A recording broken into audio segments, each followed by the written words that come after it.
All right, let me say a couple things.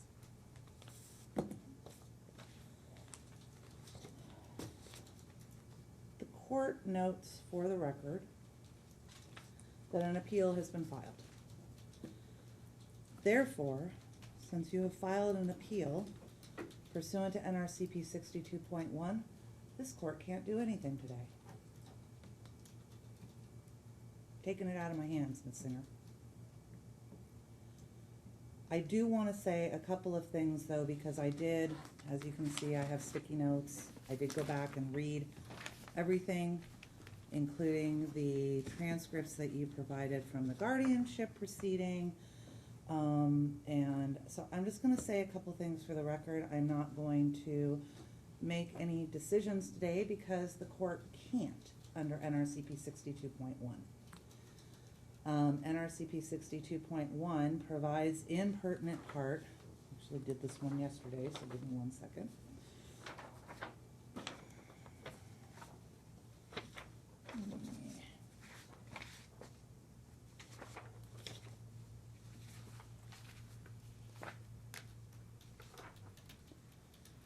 When a timely motion is made for relief that the court lacks authority to grant because of an appeal that has been docketed and is pending, the court may, 1, defer considering the motion, 2, deny the motion, or 3, state either that it would grant the motion if appellate court remands for that purpose, or that the motion raises a substantial issue. The court is going to defer considering at this juncture because there's an appeal that has been filed. And so to the extent that we were supposed to be here on the trust proceeding and the accounting, and there is an objection, I'm going to defer my ruling on that until the other issues are dealt with. That being said, I wanted to bring up a couple of things. In reading through your objection to the order that came from the June 29th hearing, and some of the other statements that you made in other pleadings, I want to start with the first one where you brought up that you thought that it was insensitive and inappropriate of me to bring up my familial history in relation to your familial history. And I wanted to explain to you because from this court's perspective, it seemed when you came before me that you exhibited some very strong feelings about nobody listening to you and nobody having read your stuff and nobody paying attention to what you were saying. My attempt to show you that I understood and that I had read everything and that I was aware of the fact that these were your sisters, that's why I brought up my familial history. I was not trying to be insensitive. I was not trying to compare myself to you in any way, shape, or form. What I was trying to do was show you I had read everything and that I was trying to empathize with you to show that I was concerned. And that I did have concern and that I was listening to you and that I was paying attention to you. To the extent, Ms. Singer, that that came across as insensitive or that I had bias towards your sister, I want to clarify for the record right now, that was not my intent, and I apologize if that's the way that it came across to you. My intent was to show you that I had read everything, okay? Number 2, you indicate that this court has bias towards you. I don't. And let me explain that in a little bit more depth so that you understand. Many of the things that you keep bringing up are things that happened in the guardianship court. Things that happened before this court ever had an opportunity to weigh in or do anything. the reason that I suggested to you at the last hearing, and you're absolutely right, I cannot order you to get an attorney. Can't. So to the extent that that was in the order, I probably should have not ordered it. I probably should have just made it as a finding to suggest to you that you get an attorney. The reason that I said that is because the things that you are attempting to bring up, I know you've been sitting here all morning, it's similar to what I told Miss Lundy. It's not properly before me. And to the extent that I was asking you to get an attorney, it was so that you could talk to an attorney so that they could explain to you how to bring the legal issues that you believe are outstanding properly before the court. i.e., you think that that your father was a victim of elder abuse. Okay, I understand that that's what you think. Unfortunately, you haven't brought anything properly before me to address that issue. And I can't give you legal advice. As much as I would love to be able to jump down into the well with you and say, this is what you need to do, I'm not allowed to do that, Ms. Singer.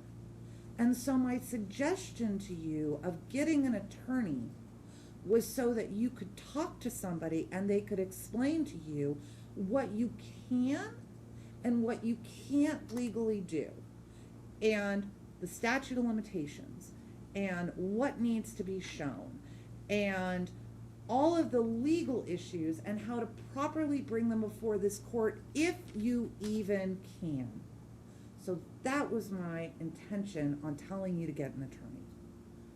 You can do whatever you want, but I can't give you legal advice, and I can't make rulings on issues that are not properly before this court. So to the extent that you keep on bringing up things that are not properly before this court, I'm not biased because I'm not addressing them. I can't. I legally can't. And I've tried to give you as much as I possibly can by telling you to get an attorney, to give you copious amounts of time.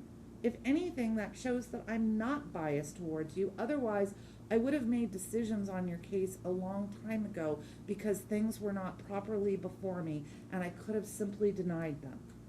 So I wanted to let you know, I am not biased towards you. Me not making a decision on something doesn't show bias if it's not properly before me. It shows me doing my job.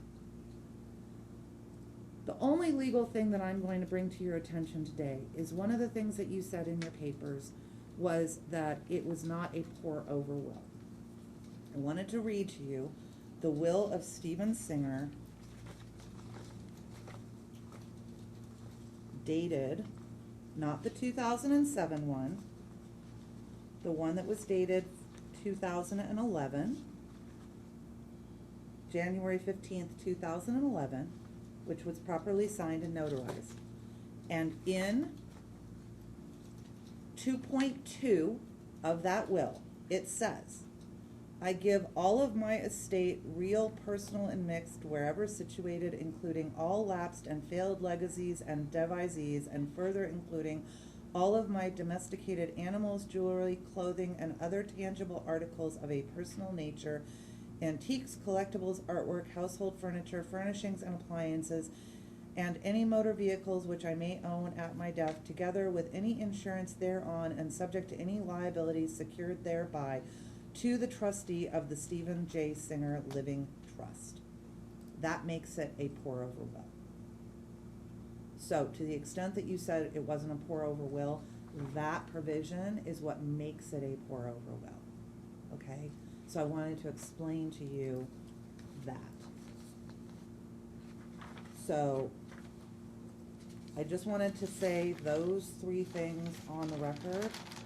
As far as the fact that you filed an appeal on this, I'm not going to make any ruling. I'm going to defer ruling. If there's anything that you would like to say for the record, you may do so at this juncture. Thank you, Your Honor. As far as, I will just only address what you have said to me, since you said that everything else is deferred. As far as the June 29th order and the confirmation bias, the reason I had said that was because I think that I know you have a lot of cases. I think that you missed the part that you had already ordered that my father was declared incompetent in October, which means that you were gonna look at the accounting from October. Mm-hmm. But further past that, when you had said about your family story, it wasn't about incompetence at all. It was about your two sisters being mad that you had taken money out of the trust and you were considering that a gift. My father did not gift my sisters the trust or any money from the trust or any of that. He was declared incompetent in October only so that they could get guardianship, but that's neither here nor there at this point. The point is that all accounting from October should have been looked at, and that's the only accounting I was bringing up. And the fact that you said that that was a gift to them made me feel, because I was really trying hard to figure out how could you be possibly coming up with these facts. And I was going through the court transcripts and everything like that, and that's when I saw that confirmation bias. I have a psychology degree, that's why I said that. Okay, so can I address that real quick? Sure. What I was talking about was before the October. But I didn't bring up anything before October. Okay, so I think that we got our things crossed. Okay. Because what I was saying is the court wasn't going to look at anything before the guardianship proceeding, because at anything before that could have been in your father's mind, and I'm speculating, right? Could have been considered a gift or could have been given under HEMS. My point, the only point that I was trying to make was, to the extent that you were all trustees under the trust and were all allowed to invade the principle of the trust for HEMS purposes, your dad, before he was declared incompetent, could have taken issue with that. To the extent that he didn't, maybe he was thinking, this is okay, I'm gonna let them do what they wanna do, I'm looking at it as a gift. And that's all I was saying when I brought up my familial history, was that kind of same thing happened where before my dad became incompetent, that he gave all of us certain gifts. That's all I was trying to basically say, listen, there may have been reasons that your dad did what he did. And I was trying to empathize with you and say, I get it. There may have been reasons why he did what he did. There may not have been reasons why he did what he did. But that's why I was looking as of October, because that was at the point that he was declared incompetent. And at that point, when he's declared incompetent, then he doesn't have the ability at that point to go after any one of you and say, stop doing what you're doing. Prior to him becoming incompetent, he has the ability to go after you and say, stop doing what you're doing. And that's why I said that I was only looking at it from the point of when he was declared incompetent, not anything prior to that. And again, does that make better sense? It does, but again, I was not bringing up anything prior to when he was incompetent. Everything I've brought up has been after October, when he was declared incompetent. Actually, and again, it wasn't. There were facts. All of the facts are in there from what they had taken after October and after he had been proven incompetent. But and you so brought it up prior to that. No, You I brought did up not. 2000. Yes, you did in your pleadings, and I can point you to them if you Well, want we me don't to go have to through do that. them. We don't have to do that. No, because but it's Miss gonna be Singer, ruled by Miss someone Singer, else. wait a minute. Wait a minute. We do need to do that, because to the extent that you have claimed in more than 5 places within your appeal that this court is biased because of certain things and certain decisions that it made, I'm not going to allow you to say that you didn't bring up certain things that this court addressed and then turn around and say, well, no, that's not what I said. You did say that I should look back to the beginning of the trust this was in Mr. Grover's original paperwork, that I should look back to when the trust was originally created because you were all named as co-trustees, and therefore I should do an accounting from that point forward, and that it was improper of me to only be looking at the period of the incompetency forward. So that was brought up. And that's why I made the decision, and that's why I said what I said, as far as the court is only going to look at the period of incompetency forward. So to the extent that you're sitting there now and telling me that you didn't say that, yes, you did. At the reconsideration, you said you don't have evidence proving that he was incompetent before 2015, so I provided that to you because to me it sounded like that's what you were looking for. But after you said, no, we're not gonna consider that, then I said, please just look at the stuff from after October. As far as the elder abuse goes, I did bring that to the court, but I received a template from Tom Grover, who put in the elder abuse properly, put in the other things in that accounting properly. He was kind enough to give me a template to help me out for the accounting, and that's why I brought that forward. So for you to say I brought it forward, it was not listening to attorneys or that I needed to hire an attorney because I wasn't listening to them. I was only going off of the template that Mr. Grover put together, and he's an attorney. I did try to hire an attorney when you said. I wasn't denying the fact that I couldn't get an attorney. I was frustrated the fact that I couldn't get an attorney. Mr. Grover and I even talked to Mr. Daniel Kiefer, who was here earlier, and he said he would call me back a week. I did not hear from him, neither here or there. I have tried to get an attorney multiple times in this case, guardianship, everything, and you have those emails as well, so I'm not going to push on that point. The other thing was the pour over will. It's just interesting that you said that, like, we had a trust, as you were explaining to the lady that was sitting here. You said that if it goes into a trust, if you have a deed of a trust, right, record a quitclaim, then everything should be part of the trust, and anything left out of the trust should be in probate. Well, nothing was left out of the trust except for what Lenore and Natasha removed from the trust. And the fact that you had denied the Hegstead petition and that it was out of the trust, and that the fact that Mr. Wollaston, through bad faith, filed that trust petition because I had already filed a probate petition, and he tried to file a probate petition but then immediately withdrew it because he saw that I had already filed one. So then he tried to file a trust petition. They didn't give him a trust petition because your clerk emailed Mr. Wollaston and said there's no property in the trust. So how could this be a trust case? And that's why it is also labeled with an E as an estate case. And those are the things that I was trying to portray to you. The other thing about the multiple sclerosis, when you made claims about, you just said you made speculation. This is not about speculation, it's about facts, and I thought that a court is a court of law based on facts, and I have provided the facts. They have provided assumptions and outdated bank statements and all kinds of ridiculousness, and all of that has been ignored, and that's why I felt that you were biased toward me. I understand what you're saying, I understand there's a lot of cases, but you were not listening to the fact that it was everything that I was bringing up, the attorney's fees, everything that they paid throughout the guardianship and all that was after they had him declared incompetent. And I was living with him when they declared him incompetent, and he was paying my bills. So according to the trust, the estate should be continuing to pay that. And that never got looked at either. It got completely ignored. The fact that Ms. Dieter had taken me out of the service contacts, and I missed an entire hearing.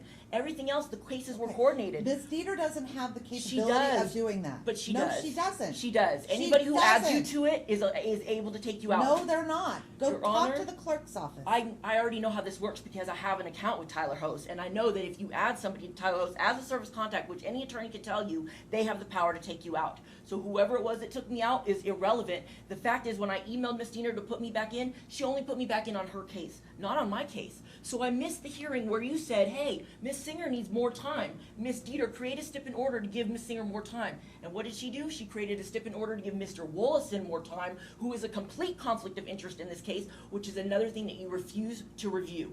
He cannot be in her supplement, not the personal attorney of Lenore and Natasha, therefore take my money out of the life insurance distribution, pay him, and then all of a sudden now be Lenore and Natasha's personal attorney only. That's disqualification.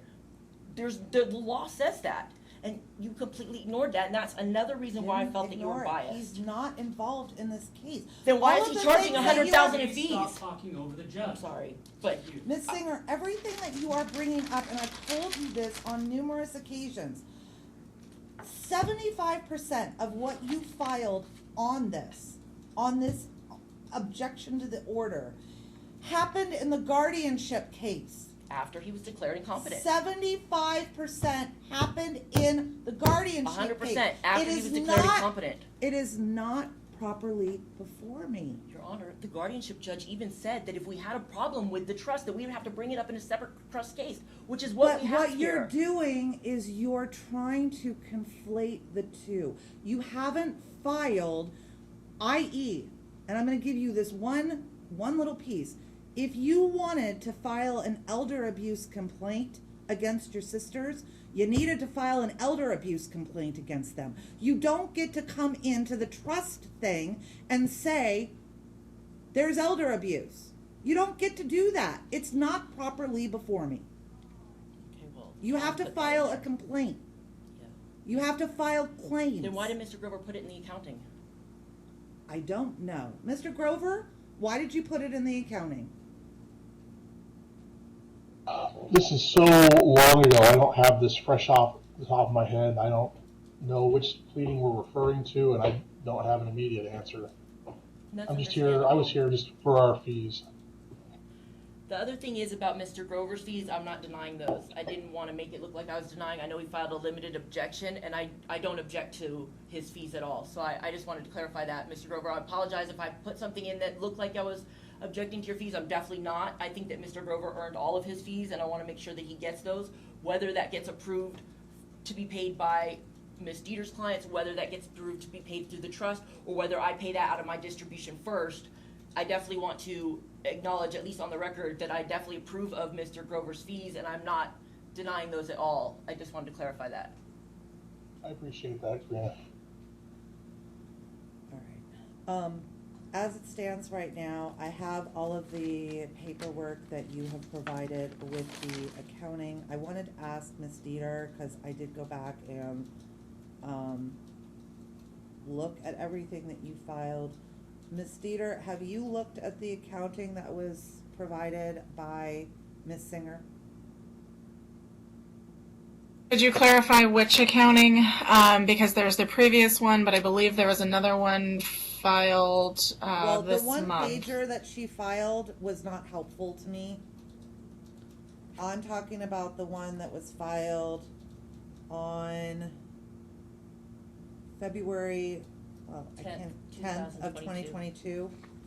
Those are the same. Yes, and I believe the most comprehensive response that is probably better written than I could even argue was our April 1st, 2022 objection to that accounting.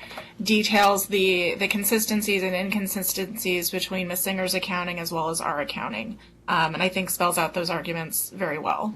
All right. Well, to the extent that,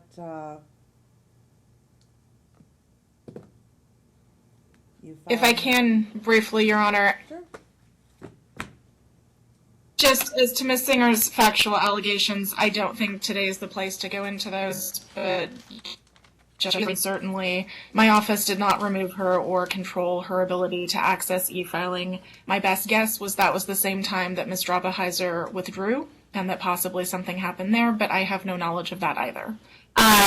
Ms. Singer did not request a stay pending appeal. However, she's filed 6 more pleadings just September 2nd. We do have a pending notice of hearing for our petition for fees, but certainly I think if the court would be inclined to stay all of this so we're not burning through additional fees until the result comes back from the Supreme Court, we're doing nothing but going through attorney's fees at this point. Yep, and I'm gonna stay everything. I'm deferring ruling on the accounting. I'm staying everything. You have an appeal pending. And my hope, because I can't do anything, so I can't order you to do it. Otherwise, what I would have ordered for today would be for you all to go to a settlement conference. But my hope is that the Supreme Court Settlement Conference program can work this out, because all you all are doing is burning through money, and there's not going to be anything left for you or your sisters if you all keep this up. There just isn't. It's all going to go to attorneys. With all due respect, I'm not burning any money. They are burning money. They shouldn't have stolen anything from the trust. They should have been transparent from the get-go. We would have never had to go through any of this because everything was in the trust. And I know that that's what your allegations are, and I hear you. And I've proven that with facts and evidence submitted to this court as well. And I know that those are your allegations, and I hear you, and I hear what you're saying, and I've read everything that you've written. And again, this court is not biased towards you. I have done my level best to try and listen to you and hear you and empathize with you and understand where you are coming from. And obviously, you don't think I'm doing a good job, so hopefully the Supreme Court can work it out. Thank you, Your Honor. All right, have a good day. You too. Everything stayed.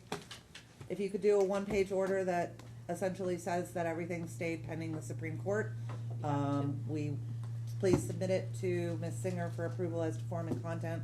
It should literally be, this court is deferring ruling under NRCP 62.1 on the trust issues, and everything is stayed pending the Supreme Court. If I can, I'll go ahead and include vacating our hearing date once it's issued for the petition for fees. That's fine. Thank you, Your Honor. Thank you. Thank you. Thank you.